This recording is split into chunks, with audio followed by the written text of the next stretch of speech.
All right. So, as we've already talked about in many of the other presentations, we start off with a bit of a dilemma in that the discourse on sexual and gendered violence is heteronormative. It's also very carceral or punitive, to use a more of a lay word. And because of that, and because of that history, the hard won history, services often exclude um, any talk of the victimization of perpetrators. So if a perpetrator comes for service and they want to talk about the ways they've been traumatized, they're often shut down flat out. And we've heard a lot about that. The problem is we work primarily with men, and we encounter most of our clients who are both victims and perpetrators. It's impossible to tease out or to label them as one or the other. And that carceral approach doesn't allow for that nuance, doesn't allow to do that work. So we're going to share about our experience in program design, trying to overcome that dilemma. So one of the persons that we follow, one of the persons whose work we follow is Dr. Fred Matthews. I know more people here in the area know Fred. Fred was I think his last job was the director of research for the office of that job with that. He was the author of The Invisible Boy, actually around sexually victimized boys many years ago. He's been in this work for a long time. He developed, I think, 9 principles for guiding principles to create a male inclusive and ethical organization. We're not going to read them all. Suffice to say that Fred has really kind of outlined a series of principles to get us thinking about how do we make this work more inclusive. There's just a couple that I'd like to highlight. We insist on an inclusive national dialogue that includes the stories of male children and support male victims as they search for balance in their struggle to heal. That number 2 principle is really important because when we think of working with men, often the men that we work with are not well. And so on their path to wellness, they demonstrate that they are not well. And unfortunately, in this binary that we've constructed around the people that we work with, they are either victims or perpetrators. When people demonstrate perhaps some imbalance in their presentation, they then slide to the zone of perpetrator. We need to recognize that this condition is not necessarily an evidence that you're dealing with a person who's a pure perpetrator. Anyway, we'll see the next slide is just more of this, these principles. He talks about eliminating the knowledge gap. It's also important that Fred is a person who said that in the work that we do with men, we must honor and protect female victims' gains and women's leadership in breaking the violence and abuse. That to work with men is not to work against women. And to work for men is not to supplant the gains that women have made, but rather to bring balance to it.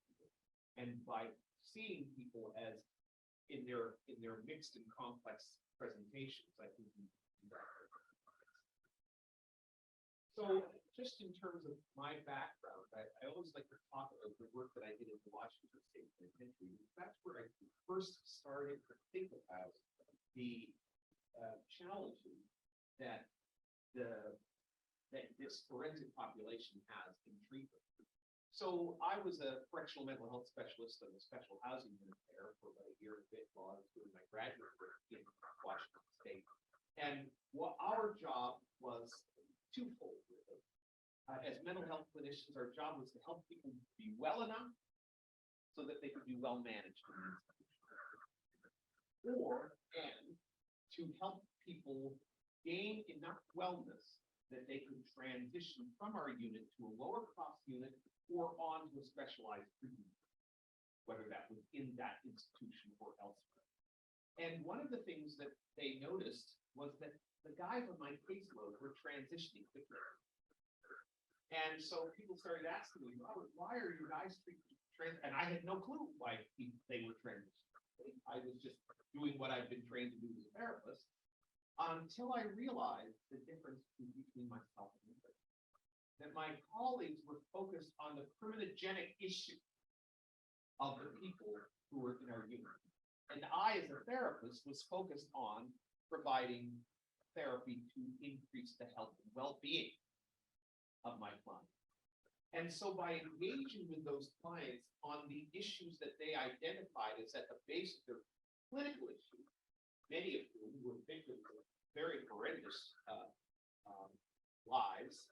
They were victims of physical abuse, sexual abuse. These are people who came from poverty, who came from very marginalized locations.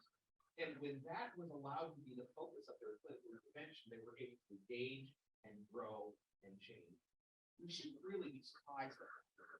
Because if with this population, one of the goals of treatment is empathy, you do understand that we begin to comprehend empathy by first understanding that we experience pain. And if I experience pain, then at a certain point in my development, I can imagine that you experience the same pain that I experience. So you can't help a person develop empathy if you can't first get them to identify and connect with their own pain, which is kind of the opposite of what we tend to do in correctional mental health.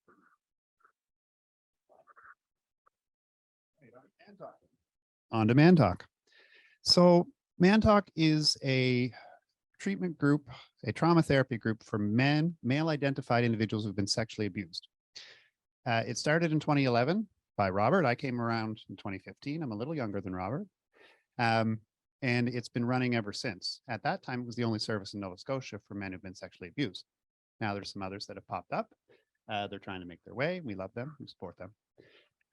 But it is a group where we've had to struggle with the various issues that we're talking about here. It's our flagship program too. So that's why we mentioned it here, even though it's not about perpetrators. Actually, we exclude perpetrators from that group. Not that many of the men haven't had their own legal problems. We just exclude sex offenders. It's a safe space for them. The other program we wanted to talk about is the Halifax Domestic Violence Court. So I'm one of the clinicians that built that court, and I love it. But in the first 2 years of that court running, I went through a little bit of chaos because of the fact that I'm male and I was doing something that was a little different from the punitive Duluth model kind of domestic violence intervention. Once again, we were there dealing with people who had done some really horrendous things, but who had really horrendous stories of victimization. We found success in treating their victimization. That's been hard. What James isn't saying is that for the first year of our involvement in that program, he was under tremendous personal attack because of the way that he do the work. Which is psychosocial assessment and good old-fashioned forensic therapy. It's nothing too radical. It's just focused on wellness instead of teaching them that. So a little bit more about the clinic. Started in 2011. Oh, sorry. That's a typo. Man Talk started in 2011. Robert's private practice started long ago. I was hired in 2015. We formalized in a nonprofit in 2017, essentially to pay my salary. I got my expenses. We offer individual and group therapy, a lot of case management, and a whole bunch of advocacy for men. Primarily, we never exclude women. We've never excluded any gender. Actually, we decided to be a little bit different in that respect. But because of the nature of service provision in Halifax, we end up not taking many women out of respect for our colleagues, right?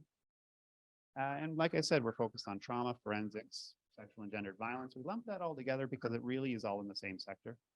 And it's all very similar work, even though we focus a little bit differently when we're working with sex offenses versus physical violence and those kinds of things. Our model. Nope, that's our rec card. No. So Robert and I were trying to figure out what we call our model, and we made up this term about a week ago. Trauma-focused forensic treatment. We've always called ourselves forensic mental health clinicians. It is, we follow the principles of forensic practice, really standard kind of stuff. It's in the books, you can look it up, do it. Like I said, we're social workers. We do psychosocial assessment largely, which is a pretty powerful intervention in and of itself. It's not hocus pocus, but you know, because we focus on trauma and we're both trained as trauma therapists and we specialize in that in a lot of different settings, we say, well, it's really trauma-focused forensic treatment is what we're going to start calling this. So that's how we're going to move forward. like I said, it's not just the individualized kind of trauma processing and stuff like that. We do a lot of that, but we also focus on the social determinants of health, the racism, anti-oppressive practice kind of social working stuff. It's good old fashioned therapy. There's no rocket science to it. We don't claim an expertise. We've just kind of had the courage and the privilege to step into a very specific context with it. I did want to actually say, you don't have to go back, but I think we do a disservice when we discount when we fail to respect that we're working within existing legal frameworks and existing systems that do have strengths. So we're forensic clinicians that have kind of come up in a system that's very hostile towards us.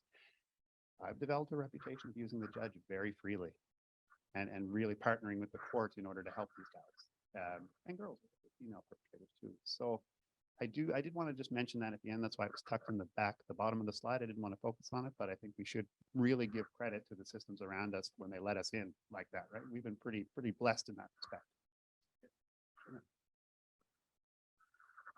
So in terms of thinking about results, so we've taken this model of therapy that does not see people in the context of our victim. We've been using forensic mental health approaches. And what we're finding is that the ways victims respond to trauma are often, basically our result, we're getting results.